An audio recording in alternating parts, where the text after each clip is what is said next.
Right, okay, so now, apologies in advance, as said, because we have a couple of our team away, we are going to, and I posted this in the classroom, so you're aware, we're going to have a digital version of the lesson as well, right? So that they can keep going, which is going to be of benefit because therefore you can also review it in the future, and you can, you know, quite clearly become even more world famous than you already are. Right? So that's all right. Now we are delving through international trade. Now I do have to say this because, as you're all aware, there is something called a calendar, and you're probably even more intimately familiar with it now than you have been ever in your life. There are approximately, give or take, 9 lessons, 9 weeks, apologies, left this term. Right? My plan is to wrap up the course within 4, maybe 5 weeks, so that we then have time to dedicate to full revision. Right? Which means going all the way back, looking at market models and, you know, definitions of economics and elasticity and all of those, market failures, etc., trade unions, all of that from last year, okay? As well as the material that we've done, and to do past paper after past paper after past paper, okay? Because as you know, that will be your best preparation for your actual exams. You were sent, I believe, some information from Miss Alex about when your study leave is going to happen. Yes? So in theory, even after the term ends, you'd actually still come back for a little bit. Right? Now, that's the theory. Now I do know that there will be learners in different subjects and they'll have other plans. Right?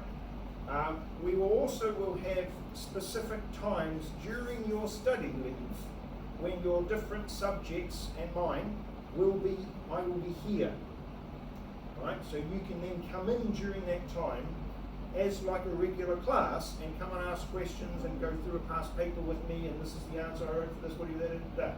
Yeah? That will be possible too.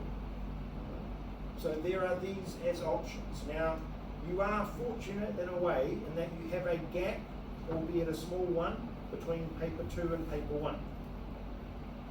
Okay? You need to do well in paper 2, which is your written paper. Okay? That is worth 70% of your mark. Right? So you must work on your written skills. Right? Do not rely on your multi-guessing to get you through. Because some of you now are hitting the 90% threshold in your multi-choice, and that's excellent. Well done. Keep doing that. But we can't then neglect our written skills with regards to all of that. Now, international trade is incredibly topical. There is real life examples aplenty, right, going on with this. So it is really good for you to be able to look at these concepts and link them to real life situations that you know. One of the more recent topics that we've been discussing is the balance of payments, BOP. Right? For those of you playing the game at home, the balance of payments is called the balance of payments because it has to balance. Therefore, if it is a surplus on one end, it must be a deficit at the other. Therefore, if it's a deficit at one end, it must be a surplus in the other. Which does cause a problem for economies, as we are going to discover when we look at development economics, which will be our last topic. Right. The balance of payments, as I think we wrote this the other day, is the record of all financial transactions with the rest of the world. Right. When you buy stuff online, it goes into the balance of payments. Right. When you sell goods and services to other people online, do people do that? Have you done that?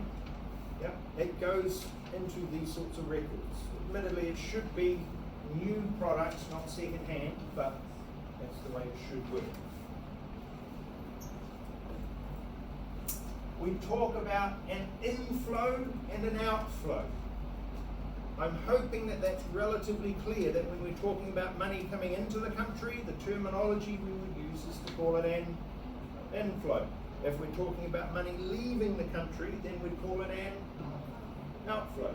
Yeah? If you do need to think about it as like taps, water coming in and water going out, however it works for you. So it is part of the circular flow model. So therefore, flow in, flow out. Okay? We also, from a terminological point of view, from a language point of view, talk about inflows as being credits. You are credited with this money.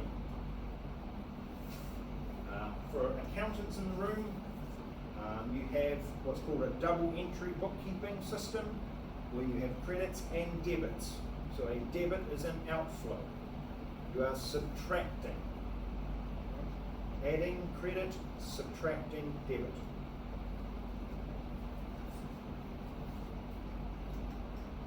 The two accounts that you need to know are the current account and the capital account. They're the two major ones, the financial accounts and the two. Alright? But under the umbrella structure, if you will, of the balance of payments, or if you like an upside down tree, or if you like the root system of a tree, however you want to think of it. Under that structure, you have on one side a current account, and on the other side a capital account. There is also a financial account too. You will need to concentrate your understanding on the current account, which, as we said the other day, has nothing to do with raisins or electricity. I may use it again, just fair warned. So the account that in IGCSE you need to be the most concerned with is the current account. When you do IB, you will be looking at the other accounts and what is inside those as well. Alright? Plus you'll be discussing exchange rates and impacts and all of those sorts of things too. Alright? And if you're doing higher level, then there's an additional couple of theories that go with it. But for you, woohoo! Current account, that's it. Yay! Alright. So the maths for you is not going to be especially complicated, hopefully. Under the heading, the current account, you need to think about something called a visible and an invisible trade. What are we talking about? If something's visible and something's invisible with regards to trade? You can see it. Yes. So also think about the words tangible and intangible. Zachary, well done. So a physical product will be visible or invisible? Visible. A intangible service will be visible or invisible? Invisible. Now when I was growing up, that's what the accounts were called. Alright? It was all about invisibles and visibles. And I found that kind of fun. Because I thought about ghosts and, yeah.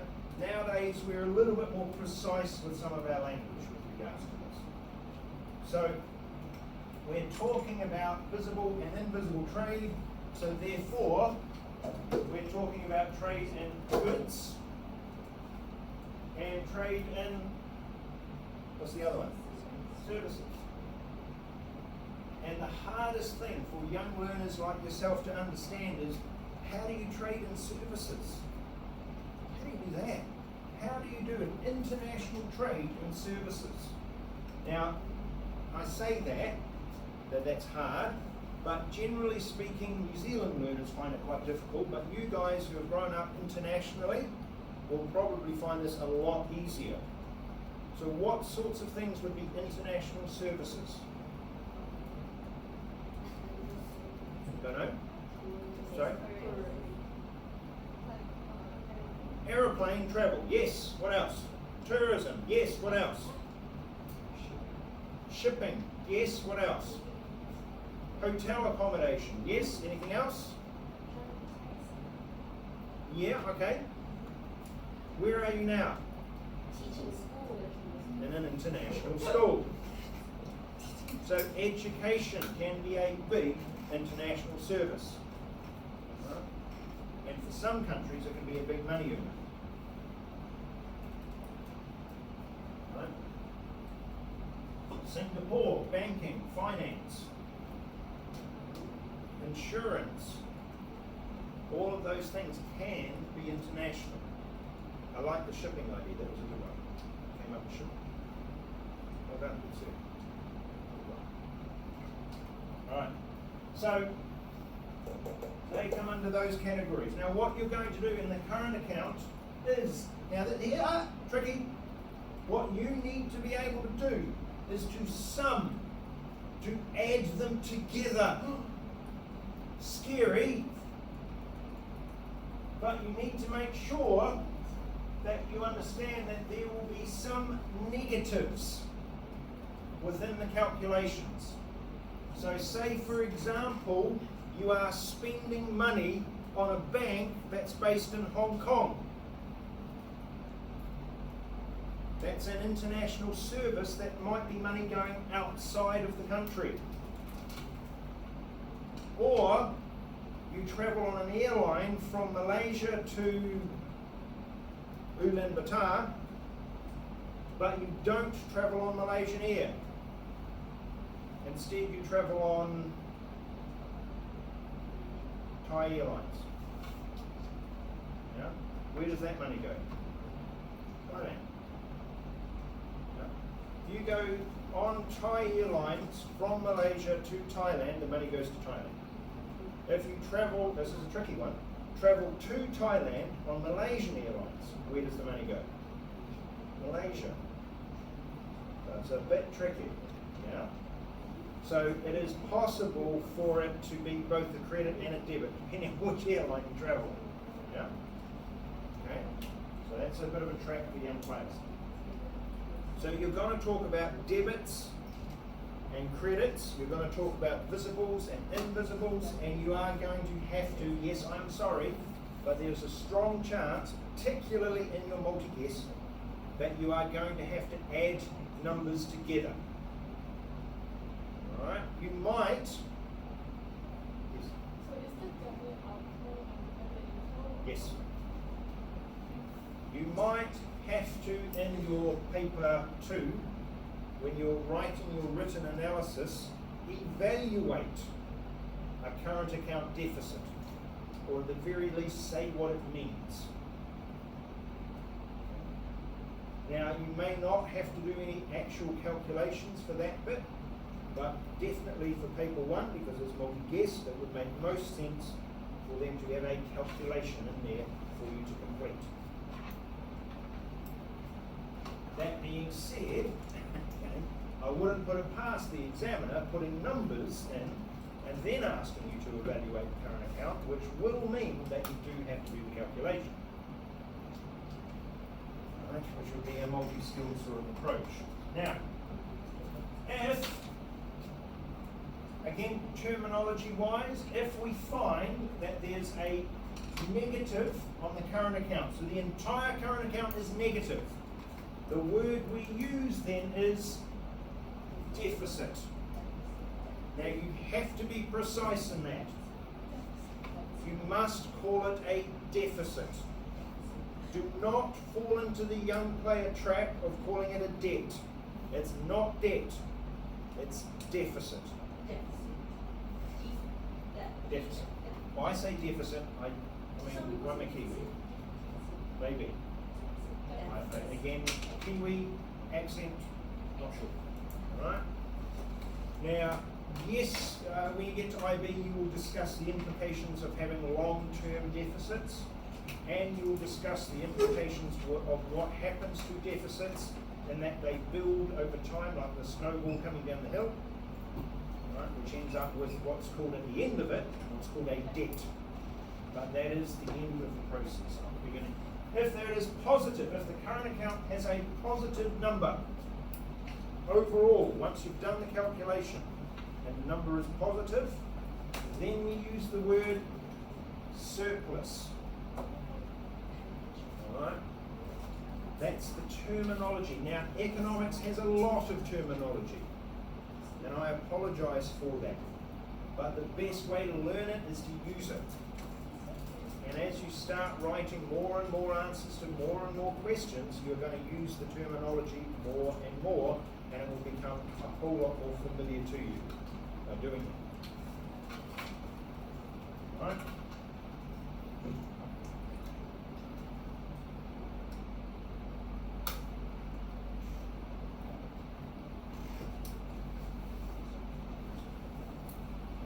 Right, questions about that? Happy as Larry? Or at the very least, exactly.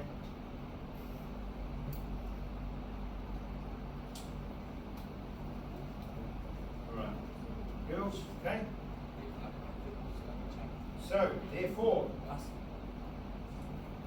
visible trade. The trade in goods. Yes. I don't know. Not yet. Ms. Kay's writing a document that I will at some point look at with regards to where people actually are, based on a self-declaration form which you may have filled in or like that. Regardless of where they are, it's a good practice, I think, so if they're not here for the apparatus. So, there are some weird situations with it. So say, for example, as I said to my tutor group this morning, there are international schools in China. So some of those schools are actually completely closed for 2 weeks. So those entire group of learners are all doing it online, which means the teachers are also doing it online. And they don't have the Googles, and they don't have these other sorts of things, as you're aware, because it's China, it's firewalls. There are also some whose, and this came through all the communications I have with economics teachers around the world, but there are some who haven't been able to get back to China because flights got cancelled.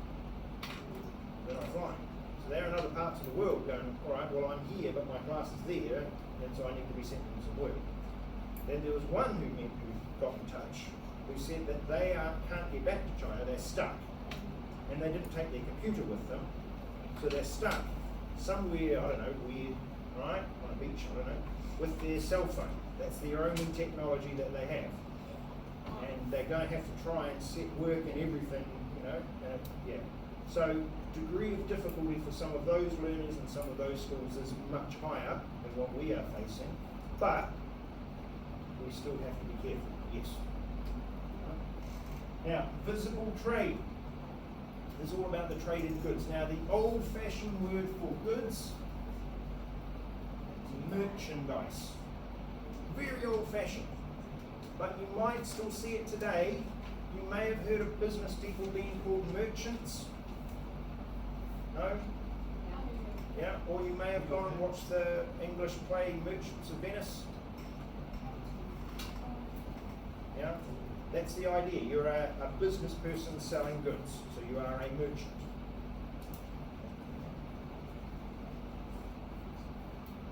So, there are some examples there. Think about what Malaysia has and exports. Alright. Natural resources potentially involved with that, I'm going to say. Then what about, I'm guessing that we make things here in Malaysia as well. I know Malaysia makes cars. Okay, yeah. And so it may be that they sell the whole good, or they might sell parts of it.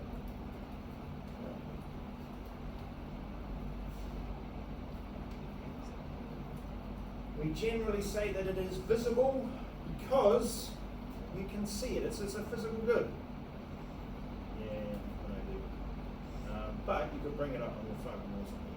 Maybe adjust it that way.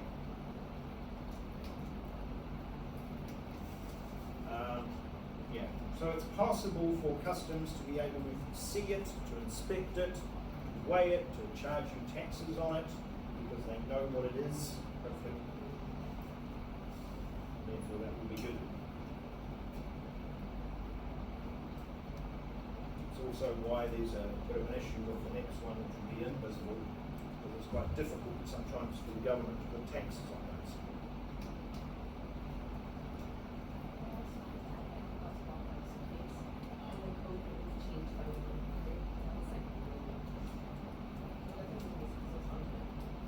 One of the things that they do in China very, very, very, very well is copy things. They have entire cities, villages that just are dedicated to copy things. I mean, you'll know this one, I'm sure, that there's a village that just makes wedding dresses. And they just make copies of wedding dresses. So, say for example, there's a royal wedding. Within minutes of the photos being online, they will roll out copies of the wedding dresses. This particular place. Very popular. Well, one of the things that we imported into China from New Zealand, a backpack that we would be able to wear and put Harley in. So that when we were on e-bike, I was on the back. Very purpose-built, very specific. It was New Zealand, well I say New Zealand, but it was manufactured. The company is based in New Zealand. Okay? But China doesn't actually have anything particularly exactly like that. Hence why we bought it from New Zealand and had it shipped all the way to China. What we did find was because it was a physical good, it arrived at customs in a box. And then customs wanted to know more about it from us, including specifications of it, information about it, photographs of it, which, well, yes, but to do that they have to have specific reasons to do it. So it turned out that yes, one of the reasons why is because sometimes in the customs what they then do is gather that information up and take it straight to the copy markets and they start manufacturing. The funniest one that we went to was the fake IKEA. There were some people who, yeah, you know this one, no? Okay, in the city that we lived in, there was a shop in the outskirts that was IKEA but wasn't IKEA. Right? It had a different name, entirely. But it was people who had worked as managers in the IKEA and they took everything basically with them and designed a shop selling the same stuff.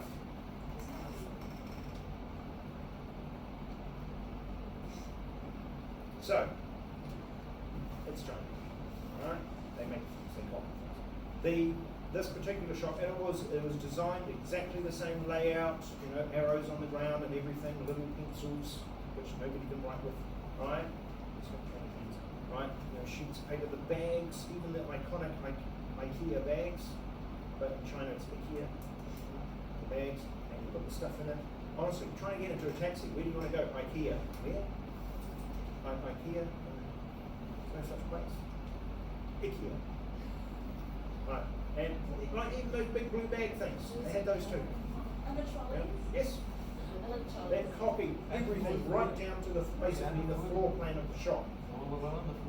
Sorry? I don't remember now. But any time you go into an IKEA in China, it's always an experience. You kind of have to. Just in your lifetime, you should try. IKEA, yes, there are. Yeah. They're mostly closed now. But yes. So yeah, this particular shop, and they copied it. So again, that's the idea, is that you see the good and then you copy it. I mean, one of my favourite examples, have I told you this about the aeroplane? No? One of my favourite examples of this was they have an air show in the city where we live. Well, it's not just far from it, where we live. And every year, and people show off their aircraft that they've made, and then international companies come and buy them, and governments, and they spend millions doing this. All right? It's not far from where we used to live.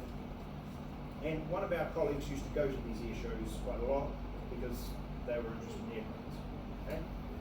And one year, the Americans had this top secret airplane.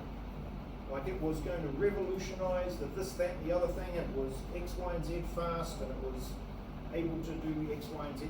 It was amazing, this plane. Okay? But there were two problems that they hadn't fixed on. One, it had some leaking issues with regards to some of the fluids in it, and one, it had a bit of a stability issue when it got to a certain speed. But they decided they were going to showcase it and show it off in this particular air show. So they went to the air show, and there's this whole big thing about it being top secret, and it was all covered and all of this, right? And then the air show happens, and they unveil it. And a little bit down the road from there, the American tent is the Chinese tent, and they had in their tent an exact replica of this top secret plane. Okay? Not only had they duplicated this plane exactly, they'd also fixed the leaking problem and the stability issue. Alright, which we found really hilarious at the time. Okay? So, goods and services need to be physical if they're in this particular category.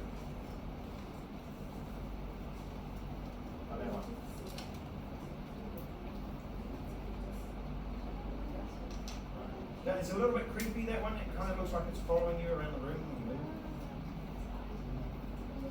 That's right. Right. Then we've got the idea of invisible trade, which we already said was trade in services.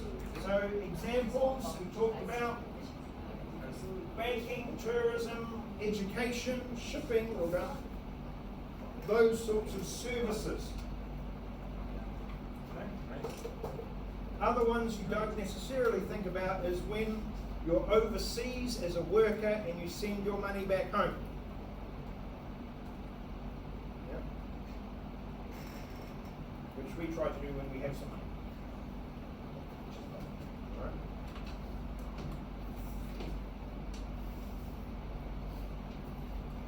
Now, being from New Zealand, we would often talk about the Pacific and some of the Pacific Island countries. And there are some Pacific Island countries where pretty much 100% of the income earned by their country is people overseas from that country earning an income and then sending it back to the country. So for some countries, that is a huge amount of money.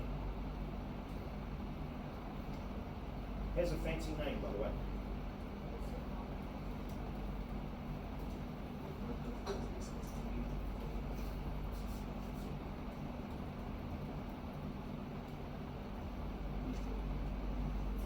You might regret asking.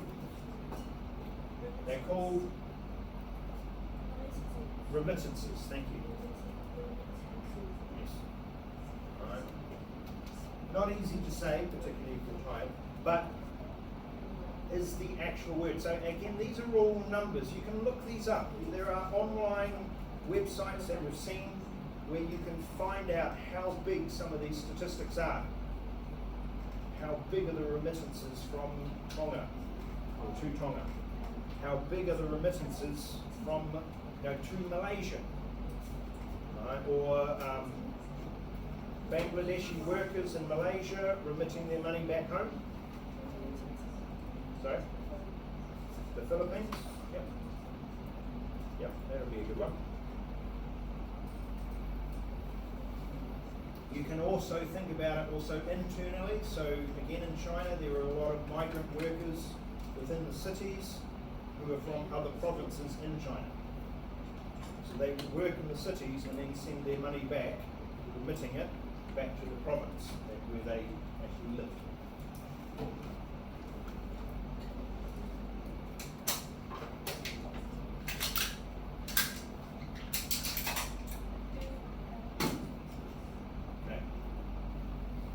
Because it is a service, it's the records, the recording of them is difficult.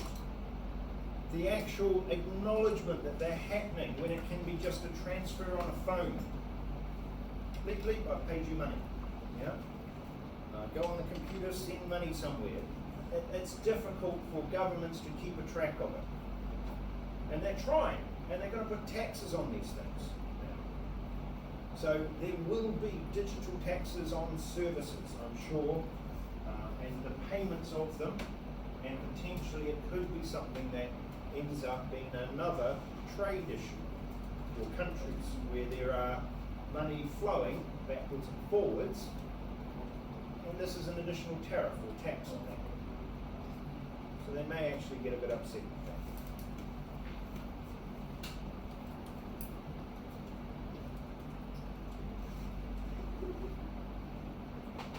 the idea is it's invisible because it's not something physical, something you're able to touch and move.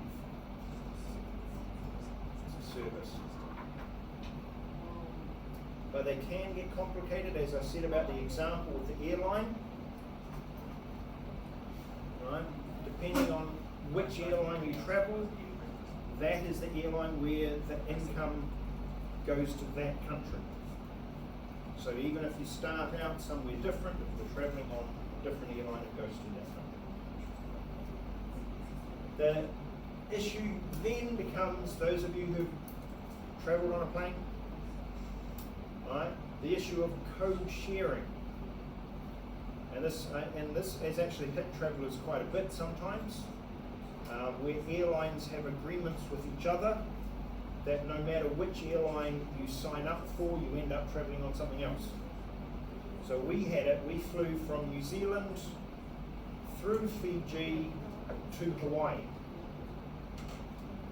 We wanted to go to Hawaii, that was the easiest way to do it. Okay? We flew on, I don't know, the equivalent of Air Asia, right? But I think it was Pacific Air or Air Fiji, I'm sure, right? But there were some people who were on a longer trip, okay, and that actually paid for British Airways because they wanted that particular plane, those seats, that level of service, etc. And then they got Fiji Airlines. They weren't happy. Yeah, they really weren't happy. They were even less happy when the plane malfunctioned on the runway and we had to get another plane. And then we missed our window and we had to wait for the next window to fly out. And then the electrics on the seat over there started malfunctioning, and then they had to get an electrician, but they had to wake the electrician up to come and do it, and so we had to wait even longer. So we ended up being on the plane in total for about 8 to 10 hours for a flight that lasted, because we'd boarded, we'd officially boarded the plane. So they'd have to, you know, right? So they couldn't do a lot about it. And then of course the flight attendants, they were on the plane as well, having to cope with all of us. And then by the time we were actually flying, they were exhausted, and so they fell asleep.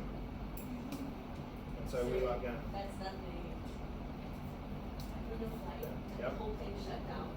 yeah, And then it restarted. And then they considered it shut down again. Yep. And we didn't hear anything. And then we all started to realize none of the aircon was working. So we're just heating up. And then after about an hour, one lady was starting to faint. And then we Yep. had oxygen tank. And all these Europeans in the back started taking off their shirts. yeah, Because it's all like sweaty. And then this guitar guy, he started shouting. yeah. And he's like, he just walks, because my parents said this is only that's in the back. He walks to the front, banging on the door for the pilot and everything. And then they had to call the police to come get him. And we thought he was going to hit the stewardess because they like put their hand on his shoulder and he was like, don't touch me. And then, then they tried to take my bag off the plane because they thought it was a bomb. Because they thought it was his bag. So they started walking off the plane, and I was at the front with my parents by that time, and I screamed, that's my, I think he played with me. I screamed, that's my bag. And then when they came down, when he came off there, everything was like, they came up to me like, we're so sorry, we were shaking because it was, we were walking out. And my dad was like, no, you walked down to the stairs. I had to chase you on the stairs. So yeah. Which airline is it? It's our Airways. Well, not to be competitive, but That's we flew from New Zealand to London.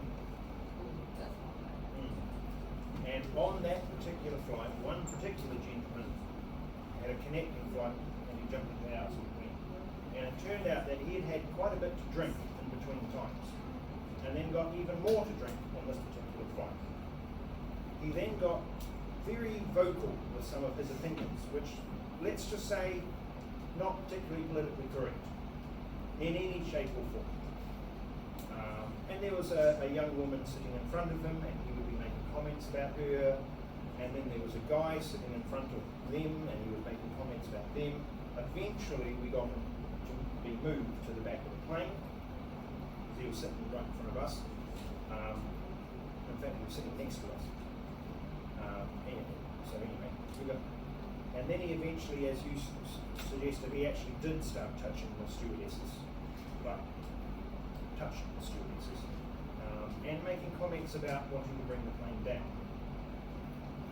So yes, he ended up getting forcibly strapped to a seat for the remainder of the flight, and not allowed out of his seat for the remainder of the flight, which had some natural consequences at the back of the plane. And then we arrive in London and the Met, the Metropolitan Police have to come and arrest him. And then my wife and I then have to be interviewed by the Met because he was actually sitting next to us at the start. So we had to give our blow-by-blow accounts. And we were going to be going back to the UK for his court trial, but the airline decided to, for some reason, drop the charges. And then for us, it was really funny because there was also these other Arabs in the front with like kids and like in like green or something. And then they all started getting worked up because this guy was like ruining the flight for everyone. He was making it 10 times worse. And then they all started going up in Spanish. What about sheep? What about animals? How can you do this like this? And then once he started getting aggressive, they all ganged up because he was speaking Arabic. So they all, because no one, like this things between Qataris and other Arabs, everyone was like swearing at him. Yeah. And then they were, when the police came, it was so serious because he's Qatari and he's like, all Qataris are usually related to someone. And so he was saying how he has connections and everything. But when the police came, he was having straight out and he was so shocked. So it's all good. Now, when you look at this, then you're going to look at what's called the balance of trade. So in the current account, one of the accounts you need to consider is called a balance of trade. So you've got the umbrella, you've got your current account. Underneath that, the very first stop is balance of trade. Now, if you need to, you can abbreviate so long as you're understanding what the abbreviations mean. And when I was at university and school, yes, it was BOP, the BOT, which made sense because you had the BOP and then the CA and then the BOT. And that's how I would learn these sorts of things back in the day. If that works for you, use that. The balance of trade is exactly as sounds. What you're going to do is you're going to measure the incomes from the trade that's gone out, right, and the trade that's come in. So you're going to measure the flow of money into and out of a country for visibles, right? Both exports and imports. To start with, we need to be able to do that. It's called the balance on trade, or balance of trade. Now, learners do get a bit confused with it, because we're saying trade, and before we had invisibles and visibles, and here we're only talking about visibles. Well, in the past, and when I say in the past, when I was at school, it had a slightly longer name. Right? It wasn't called the balance of trade. It was called the balance of merchandise trade. With the idea being that that name means goods. It's quite straightforward when you look at it, because you're going to end up with a balance of trade where you've got exports of goods minus imports of goods. Just like that. That's it. That's all you need. Yes, sir.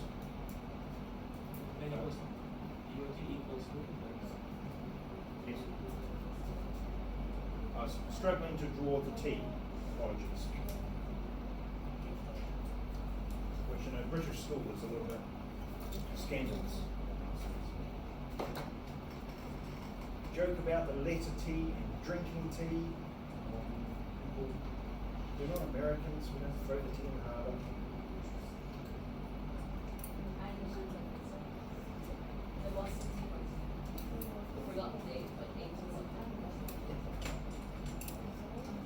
BOT, where you're going to look at it, it's a balance. Do you see how it's going to be a balance? Because you're subtracting one number from another. So therefore you're going to have an answer to that. Alright? The value of visible exports minus the value of visible imports. Done.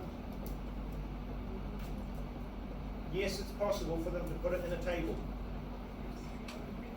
Possible for them to ask you to do that actual calculation. It's also possible for them to ask you to compare it over time. So look at the balance of payments, balance of trade in one time period and the balance of trade in another time period and say what's happened to it. Has it gotten better or worse? By the way, all of these sorts of statistics, again, you can find them online. Real life statistics. What's happening to the balance of trade in America at the moment? What's happening to the balance of trade in China at the moment? Okay. What's happening? Yeah, you can find these statistics out. And they're really good to find real life examples of them that you can then use in your answers. Admittedly, the examiner could give you a set case study, but as I've said to you before, what if the research you do on a particular country turns out to be the very case study used in the exam? That would be pretty amazing.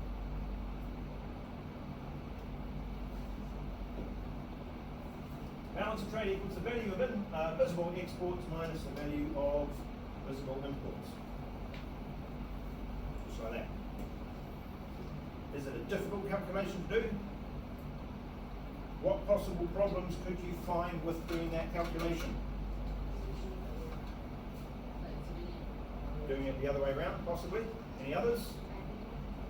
Adding it, yes. Hopefully we won't add them. Biggest problem learners have with this is units of measurement. Because you'll be talking about thousands, if not millions. And they might leave them thousands or millions out. And just write something else. Next biggest problem, because it's an actual value, which means it is a number, right? So it might be in American dollars, or it might be in Japanese yen, or it might be in, and you need to include that in your answers, generally speaking.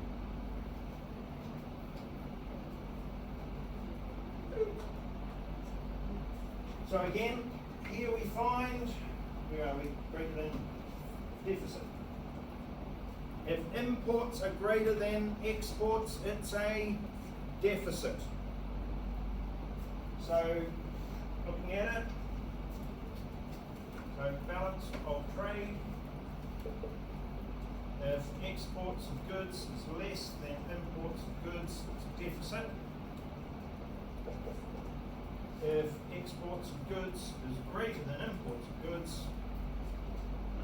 it's a surplus. Try that.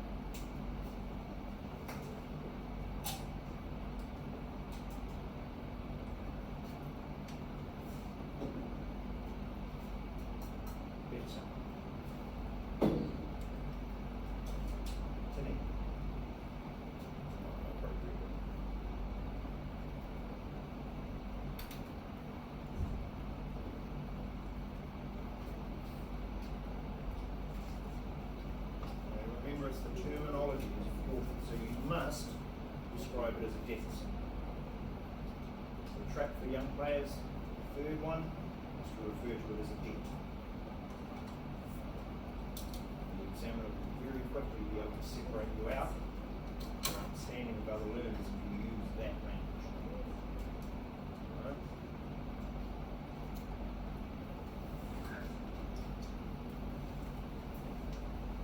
Now, are there questions about that?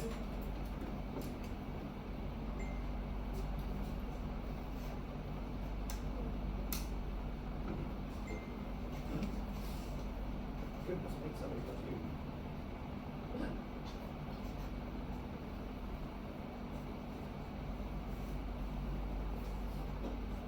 Alright, now,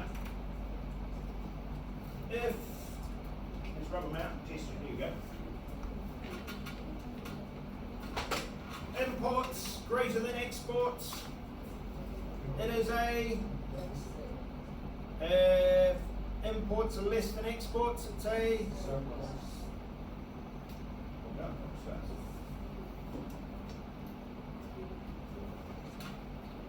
Then when we have a look at the trade in services, we then have what's known as a balance of invisible trade.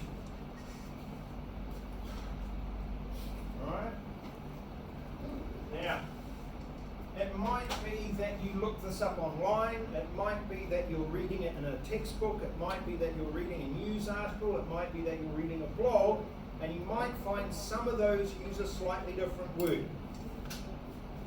It is equally possible that they could call it the balance of services, which I used to at school. Because again, it makes more sense. BOS. It's the boss.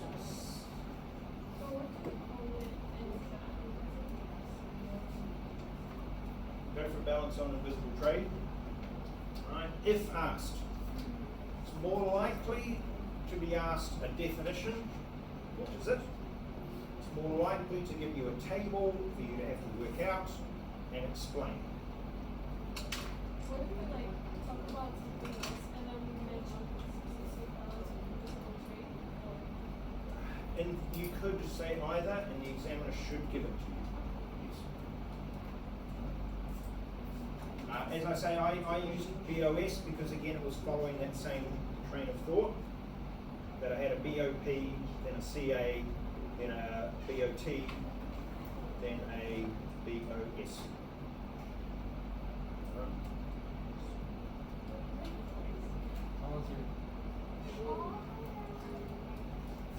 What you doing? What you doing?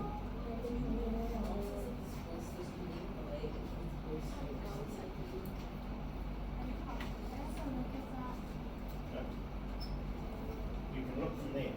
Harley John, did you have lunch? What did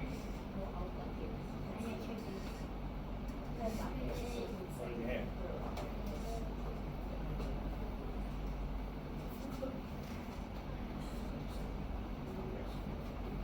Right, balance on invisible trade. Services.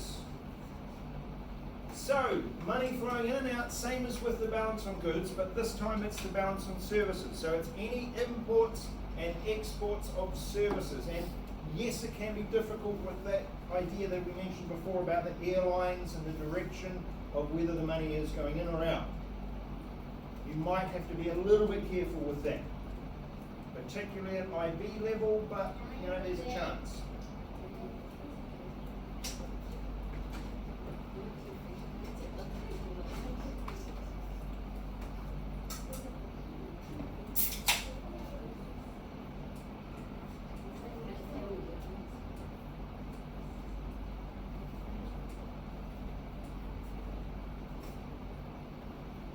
So you're going to do the same calculation. Do you see that? It's not. It's a different formula in a way, but it's the same basic ideas. So it's the same formula, more or less. It's just instead of talking about goods, you're now talking about services.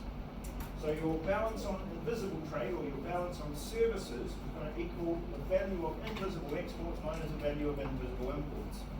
So to put it in a slightly less jargonistic way, your balance on invisibles equals export of services minus import of services.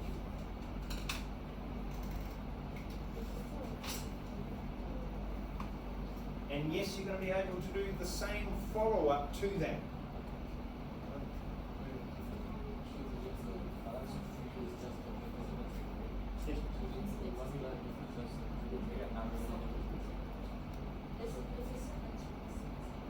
Sorry, one more time.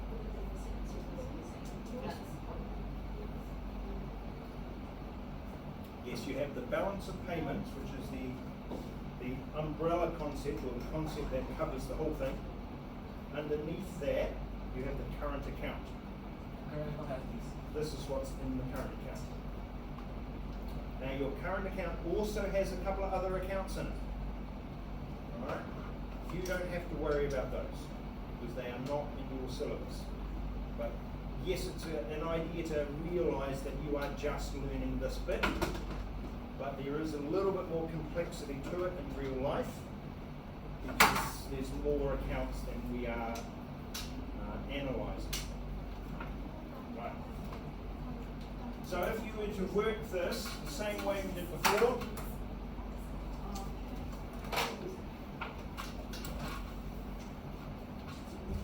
and you have a look at the export of services being greater, so less than, the import of services, what would we say? Deficit. Well done for the service. That would indeed be a deficit.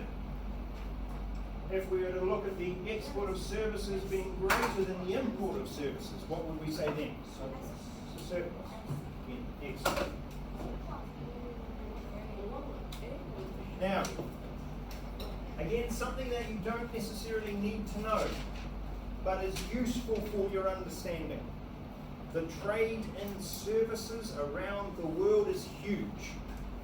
Just think about Singapore, whose entire economy is based around services, more or less. That's a lot, and when you consider the loans flying around the world from different banks. Good day. Honey John, Mum's going to collect you after school, she told you that? Okay.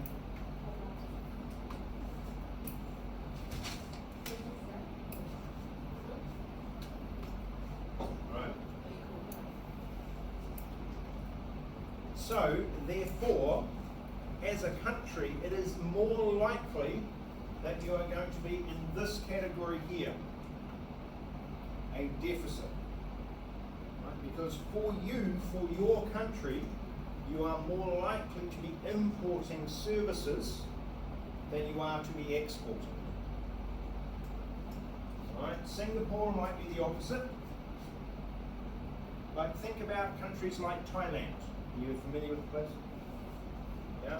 Number one, please be very careful with what you say. Number one industry in Thailand? I did say to be careful. Surgery. Yeah, you can. That's a significant industry, but I was going for a slightly different one beginning with the letter T. Transportation. Slightly different again, but beginning still with the letter T. Thailand has a whole lot of beaches, by the way. Oh, well. Beginning with T. What does it have? What do people do? Why do people go to a beach? Swim. What do you call a person who travels to a different country? Travel. Tourism. Tourism. We got there. Thank you. Right. One of the many things and one of the biggest industries of Thailand is actually tourism. That might be medical tourism, which is another term, yes. But definitely tourism. It's one of the biggest businesses in Thailand. It is also the second largest industry in New Zealand, tourism. Second only to dairy in the agricultural industry. Okay. Malaysia, how high up is tourism in Malaysia? I don't know. Yeah, maybe you could find that out. That would be a useful thing to know at some point. What are the top industries in Malaysia? Well, palm oil is one, you would suggest, but that's a product. So what would the top services that Malaysia has? Well, Malaysia, interestingly enough, produces a lot of animations and films, like the Bobo Boys of the world. And my son from Malaysia. And the Asian Alley. Oh, I haven't watched that one. Right? Pretty So- bigger. Those, and they have entire industries. There's a theme park. There's an animation theme park. Yeah. Yeah? Might be taking might be taking protection from the virus a little bit too seriously when you put the mask over your entire face. But you know, see. Now, so therefore, let's imagine that you are a country that needs an awful lot of, I don't know, banking. Now New Zealand, I'm going to use as an example because for me it's one I know well. It might be Malaysia for you, it might be China or Korea or wherever. Ulaanbaatar, I don't know. Where is that? Sorry? Where is that? Where is that? I have no idea. You should! Ulaanbaatar, other than being one of the funnest names of a country, or city, ever, it's in Mongolia. It's the capital of Mongolia, Oh, which is all the way out there. How is it supposed Because it's funny. Alright? It's also one of the countries that during winter can have temperatures of minus 40, in Russia it can be -60. minus 60. Yeah. Remind me never to go there. It depends For on the other part. reasons as well, but that one too. What is it? Cyrillic alphabet. What on earth's that all about? This is weird. Oh, in case you were wondering, the Cyrillic alphabet was actually named after a guy called Cyril. Yeah, that's it. It's true. So when he will die? Right. I'm gonna die. Deficits and surplus. So if, like New Zealand, you are in need of a whole lot of banking, and you've got a next door neighbour like Australia, who are very keen to provide you with the banking, then therefore you are potentially going to have a big deficit in services. Yeah, it's going to get slightly more down the rabbit hole. Are we ready? Yes? Good. Because, alright, what the government wants, which should be a movie. Yeah, I found that more funny than any of you, but that's alright.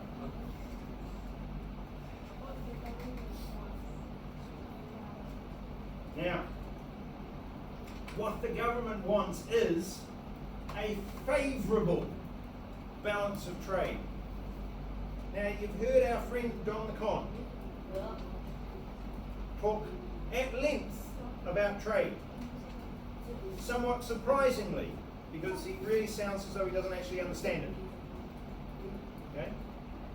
He talks about the balance of trade and him suggesting that he wants it to be balanced in favour of the United States. Him suggesting that he doesn't like the fact that there is a deficit on their balance of trade. Now, as lacking in understanding as that is actually quite a common approach that people will have. Anytime you use a word like deficit, people are automatically going to assume it's a negative thing. Okay?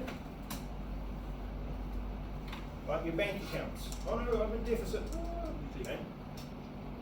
People are going to assume it. When you do IB, there will be a thing called TOK that you'll do, where you'll discuss how words have meanings and words have hidden connotations, thank you, and words that we use in economics, like deficit, fall into that category. Now, governments will want to try to make sure that if they have a deficit, it's not too big. They will also potentially want to make sure that if they have a surplus, it's not too big. They want to make sure that the amount of money that's leaving their country isn't as big as it possibly might be. Now, the US was talking about this, right, and has been for quite some time, and we've seen video clips about it. Right? And how Donald's is suggesting that it's in the amount of hundreds of millions of dollars leaving the US. Well, yes, it is. But you're buying something with that. Yeah? So therefore, that's not necessarily a bad thing. When you do IB, you're going to see just how big the US economy is. Okay?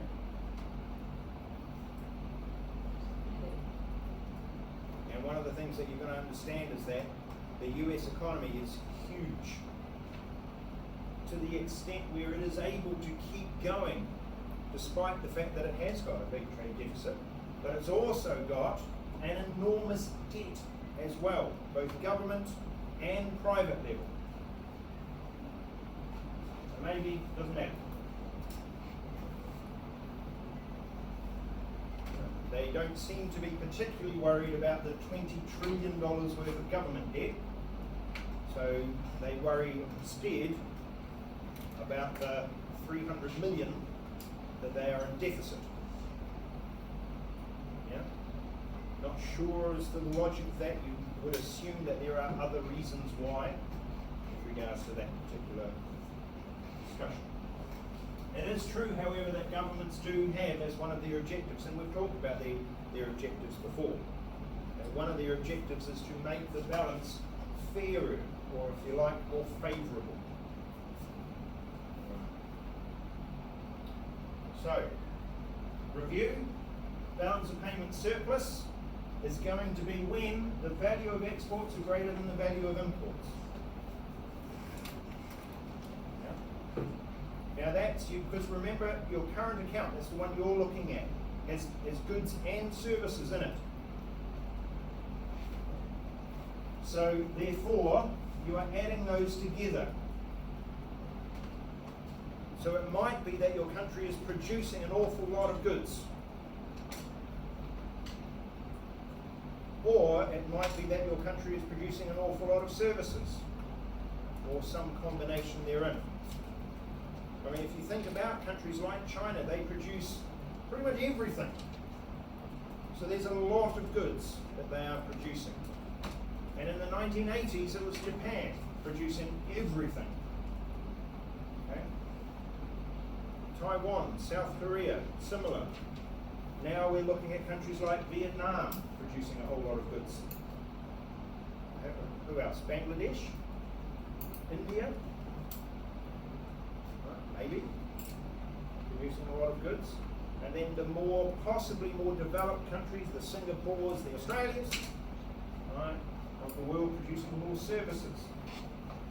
But then when we looked at it, and we looked at the banking industry in China, how big is the banking industry in China? Big. China has some of the biggest banks in the world. And that kind of makes sense when you consider that the government effectively closed China off with regards to its development and said you've got to raise the money internally rather than borrowing from overseas banks. So they created some of the biggest banks in the world to fund the development of China. So that kind of makes sense. When the value of your exports are greater than the value of your imports, your balance of payments is in surplus. What about when it's in deficit?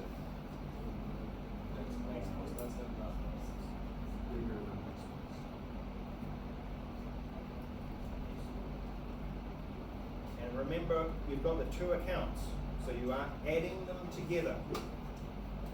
Now when you get to IB, you're going to find that you have to add another couple of accounts together, and then you're going to have to add the other side of the equation as well, and try and figure out how it all balances.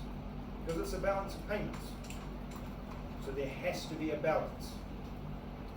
So if there's a deficit on one hand, there has to be a surplus on the other. So the countries that we're looking at, if they are running up deficits because of the level of imports that they're receiving, they need to be propping that up with a surplus on the other side, providing them basically loans, right, or investment to keep that balance. Okay? If it's the other way and there's a surplus being generated here, then there needs to be a deficit in the finance side. So the surplus money that gets generated needs to go overseas as an investment in another country. What if the balance of invisible trade is in surplus and balance of physical goods and services is in deficit? Then what is? Well, it's maths, yeah? Which none of us are particularly, well, I'm not particularly good at, but you yourselves are all mathematicians, so you can probably work this one out, that it's going to depend on the relative size. So it might be that the degree of deficit on services is so large that it by far outshadows the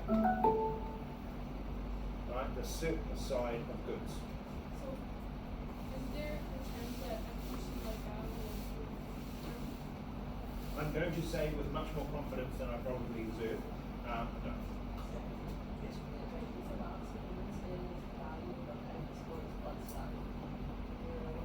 Yes. Yeah, don't call it the equation for the balance of payments, because you actually have not learned that. You've learned the current account, you've learned two balances in the current account. We're just using the terminology. Alright? As I said to you the other day, you're looking at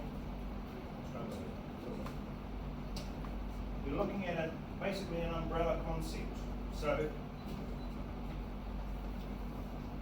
if you have the balance of payments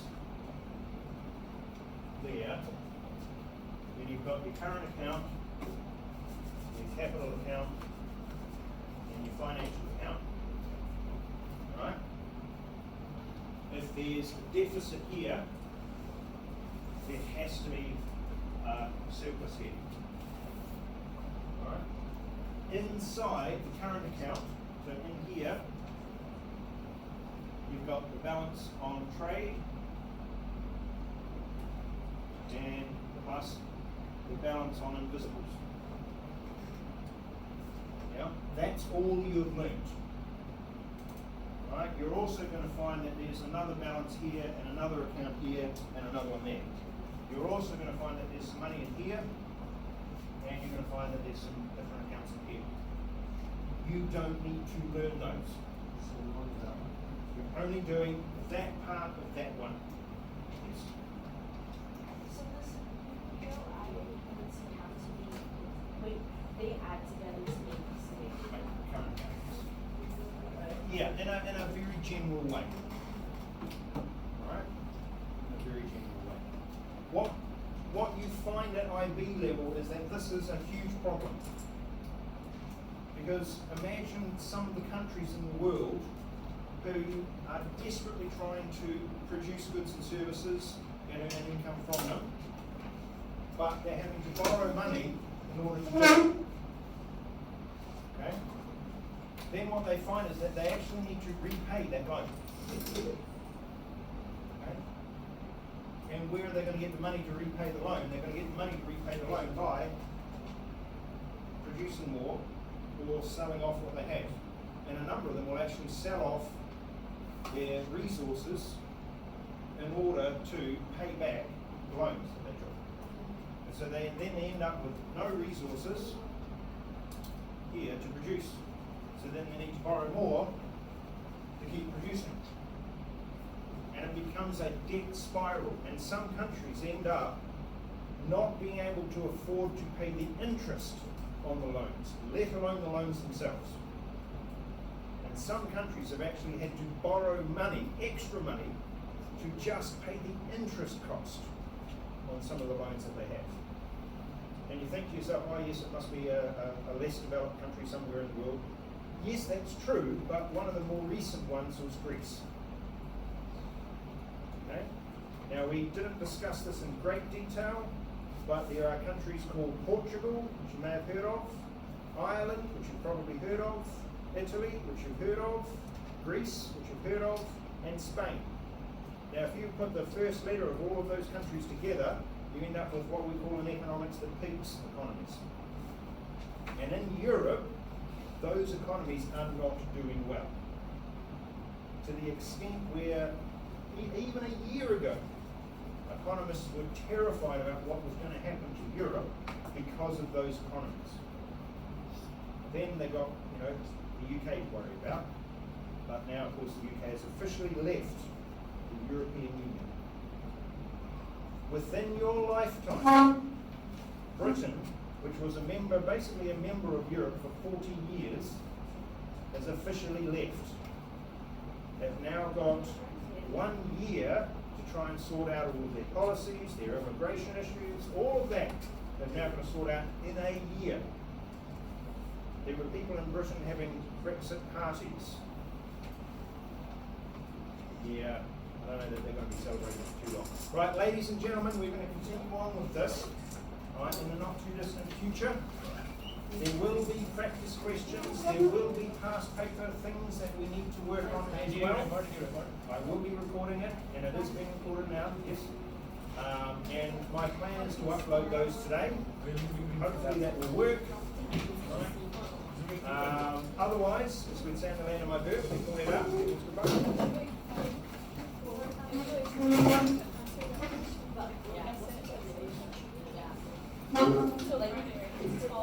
Yeah.